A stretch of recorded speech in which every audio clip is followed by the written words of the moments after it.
Hey everybody. Hey, happy Wednesday. It's Wellbeing Wednesday, and I know you're probably on your way to work and or getting ready to go. So I'll be quick, but here is the word of the day. Wellbeing Wednesday, diet. Okay? How does that make you feel? The word diet is typically negative, and typically the reaction from that word in our country is sadness, fear, anger, guilt, badness, sadness, something along that line, right?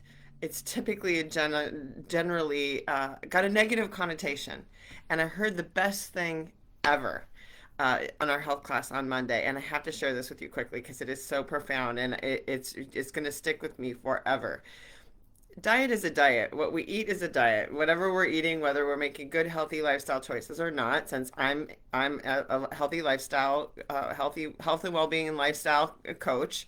If you don't know me, if whatever we're consuming is our diet, right? Mentally, emotionally, physically. So we are choosing what we're choosing, and um, we are what we eat. We are what we think. So you're getting what you got because you're doing what you're doing.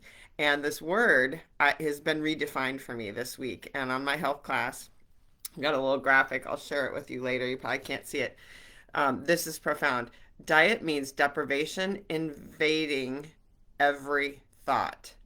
Typically, the word diet is negative. In some connotation, it's around weight in our country. And 80% of us are trying to lose weight or have tried to lose weight or have gone from one, weight loss strategy to the next or workout strategy to the next.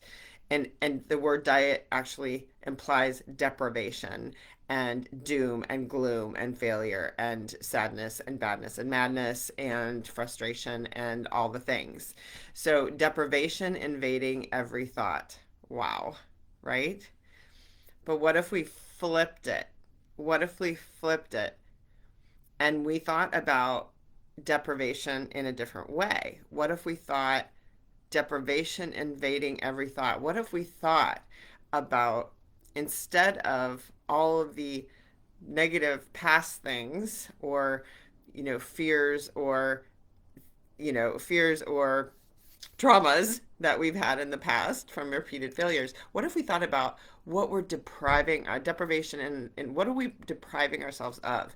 Feeling great, living the life we love? Are we depriving ourselves of time with our family? Are we depriving ourselves of time on the roller coaster at the theme park? Are we depriving ourselves of integrity, dignity, our own harmony in our bodies, our own self-respect, self-love and integrity and self-worth? Are we depriving ourselves of the freedom of breathing freely, of walking up and down the stairs without pain and stress? Are we depriving ourselves of freely doing the activities we want, or depriving ourselves of the fear of the next doctor appointment and the fear of the surgery or the drug, or depriving ourselves, what are we freeing ourselves from and depriving ourselves of on the opposite end? So it's a flip, right? What are you depriving yourself of if you continue to do what you're doing and get what you got?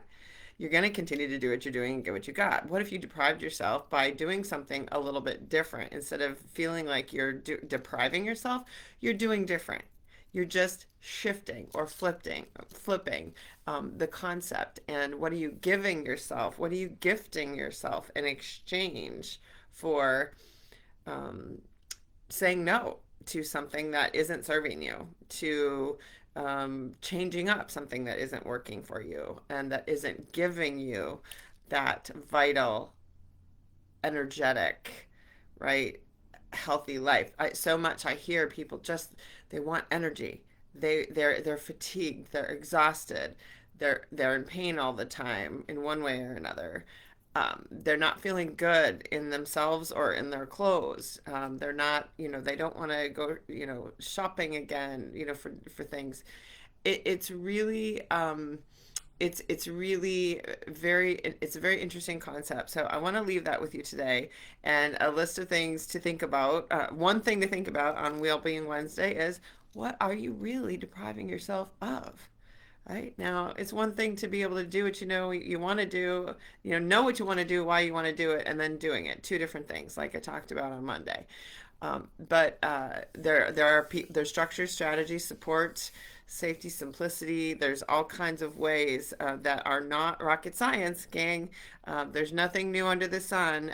There are ways to get where you're going in a way that is different if we flip our perspective. So today at noon, and Wellbeing Wednesday, we have our group of recovering compulsive eaters, dieters, overachievers, emotional eaters. All of us, we're a mixed bag, and so we'd love to have you and welcome you with open arms to know that you're not alone.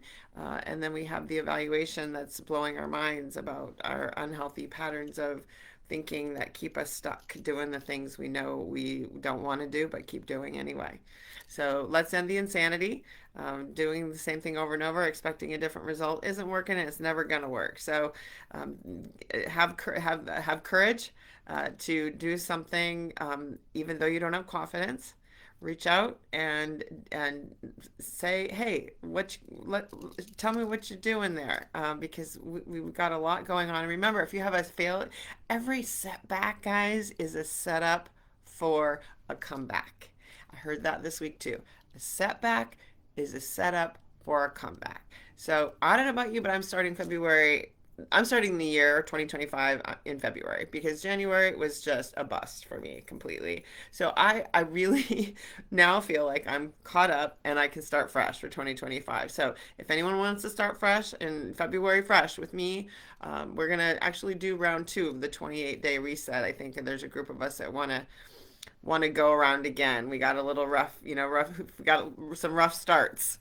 And we got some not, I'm not ready yet, we're well-intended people and that were unable to fulfill on what they wanted to do. So if you're ready, if you're up for round two, fresh start February, well, it's right around the corner. So just raise your hand and say, hey, what's going on? I'd love to see. There's great videos and content and things to plug into on a daily basis, and no obligations or for group things if that's not your bag. So do it yourself is all okay, and I look forward to helping any of you that would like help. I have, you know, almost killed myself trying to save the world and lost my health for it, and now gaining it back and have a group of friends doing it. So on a daily basis, remember, health isn't a destination. It's a journey, and one day at a time. So stay happy, healthy, safe, sane, and be well. Bye.